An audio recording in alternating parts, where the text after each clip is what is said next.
Dernière session sur les contrôles XAML et aujourd'hui nous allons parler des cells. Alors pour cela nous allons créer un nouveau projet comme d'habitude, je vais l'appeler cell XAML. Alors les cells ce sont des contrôles de type cellule qui fonctionnent dans une liste view, on a pu déjà le voir lorsque nous surchargions le template avec le view cell, et aussi sur le table view, c'est ce que nous allons plus découvrir dans cette session. Donc pour cela j'ouvre ma page main page XAML et j'affiche les rendus.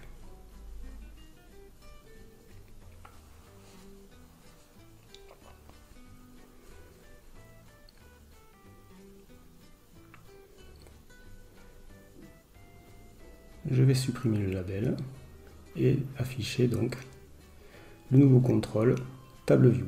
Alors table view c'est un contrôle exactement comme une liste view, un carousel view, donc qui va afficher des collections d'items, à la différence qu'un table view va plus afficher des items de type statique, c'est-à-dire des choses qui ne changeront pas ou n'évolueront pas en termes d'affichage UI, à la différence d'une view qui peut afficher des données qui proviendraient d'une collection récupérée via le web ou autre.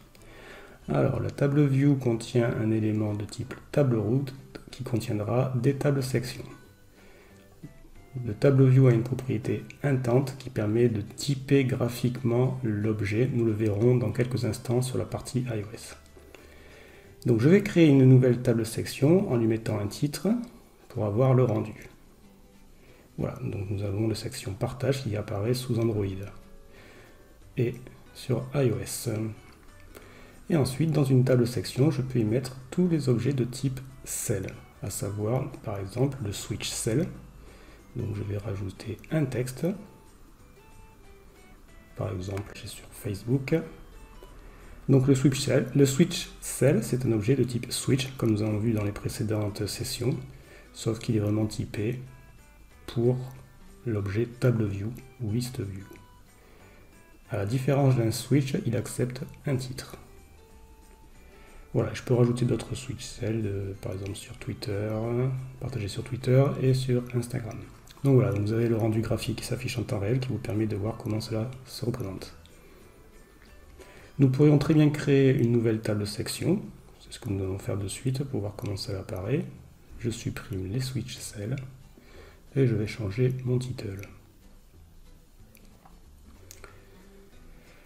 Et je vais mettre par exemple section profil. Donc je vais rajouter un nouvel objet. Donc un texte cell. Et je vais définir sa propriété texte. Par exemple, nom du profil. Et ce texte cell a une propriété détail.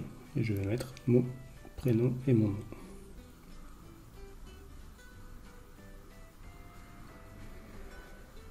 Donc voilà, pareil, le pendant de texte cell serait le label côté contrôle standard.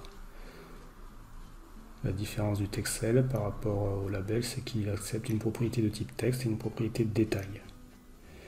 Voilà, l'entry cell avec son pendant donc du coup qui est l'entry. Donc pareil, je vais y mettre un label, saisissez le nouveau profil, qui permettra à l'utilisateur de saisir une valeur de type string.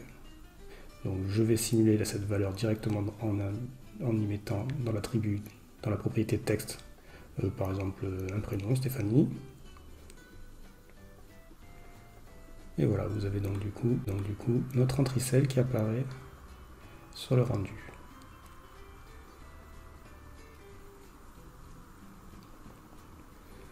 Et le view cell que nous avons déjà vu, qui lui permet en fait de mettre n'importe quelle représentation graphique dedans.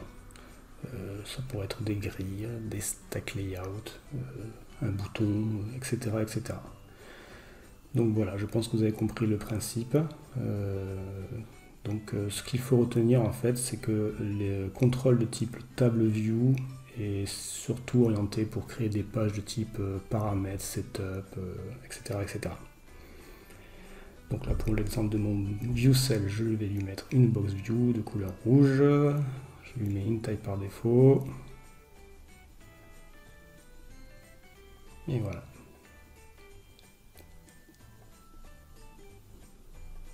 Donc si nous faisons basculer l'affichage sur Android, vous avez le rendu côté Android. Alors, concernant la propriété intent, il y a plusieurs types de valeurs. Vous voyez, si je les change sur Android, rien ne se passe. Effectivement, cette propriété ne fonctionne que pour iOS. Si je bascule sur iOS et que je change Setting, par exemple pour Data, vous voyez, le look a changé. Donc cette propriété, en fait, ne va pas changer le contrôle en lui-même, mais plutôt l'aspect graphique, c'est-à-dire il va y mettre par défaut un margin, un fond ou pas, etc. etc.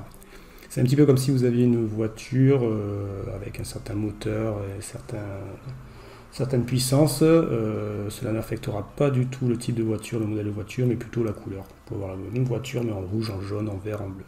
Voilà. Donc je vais exécuter ça sur Universal Apps. Voilà, donc vous voyez les différents contrôles qui s'affichent, mon entrée cell, où je peux changer, etc., etc. Je vais faire de même sous Android.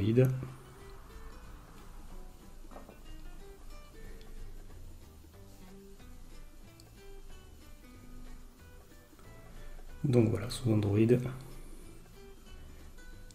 mes switch cell, mon entrée cell, avec le clavier qui monte.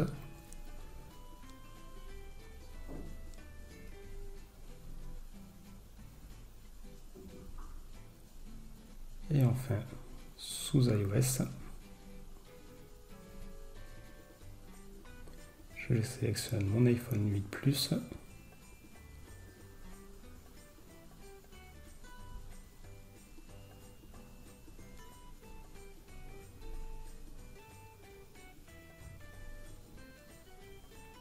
Et voilà le rendu.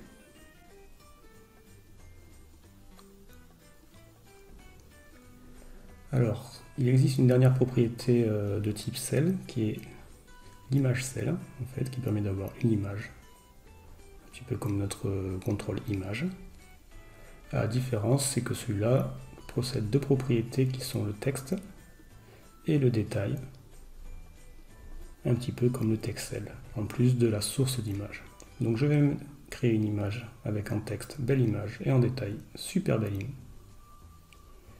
Même, on peut changer la couleur de la propriété détail color, donc je vais le mettre en bleu, et je vais y mettre une source d'image. Voilà, donc déjà si je ferme la balise, vous avez déjà le rendu côté iOS sans image, donc vous voyez. Et ce que nous allons faire pour notre exemple, plutôt que mettre une image qui vient d'une URL, nous allons juste dans les ressources d'iOS. Alors, les ressources, ce n'est pas le cas, pour avoir donc les ressources qui s'affichent. Et je vais afficher par exemple défaut en cliquant dessus et en faisant inclure dans le projet. Donc défaut.png est une image de type Xamarin. Voilà. Et je vais le mettre dans ma source d'image. Et je vais réexécuter mon projet iOS. Voilà, ça nous permet d'avoir une image qui est directement dans une ressource et pas côté URL, puisque avec le simulateur, il y a quelques problèmes des fois.